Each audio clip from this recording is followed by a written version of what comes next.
Conference organizers hoped for consensus amongst the countries discussing the treaty, but it took a vote to approve it. 122 states in favor, only one, the Netherlands, against. Once 50 countries ratify the Nuclear Prohibition Treaty, atomic weapons will effectively be illegal under international law.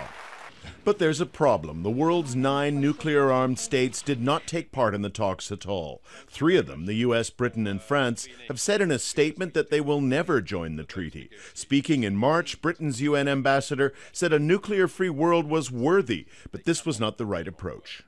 The British government firmly believes that the best way to achieve the goal of global nuclear disarmament is through gradual, multilateral disarmament negotiated using a step-by-step approach and within existing international frameworks. Backers of the agreement say once the treaty's in place and has wide acceptance, it may be possible to persuade or shame nuclear states to join. It will become part of international law, which then they can use and take to those 9 countries that still have nuclear weapons and say, international law says you can't have nuclear weapons, right? So you have to give them up now, or decide that you will remain outside the structure of international law, and you have to decide how you want to deal with this.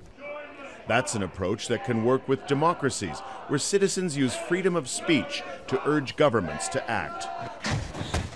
Critics wonder how to influence North Korea, a dictatorship, a country that's currently enhancing its nuclear and missile capability, or even Russia or China, where options to put public pressure on governments are restricted.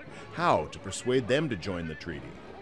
If we frame it as a vulnerability, I think that's the wrong way to look at it, and because I think in the end that just ends up being allowing our international regime to be pulled down by the autocrats.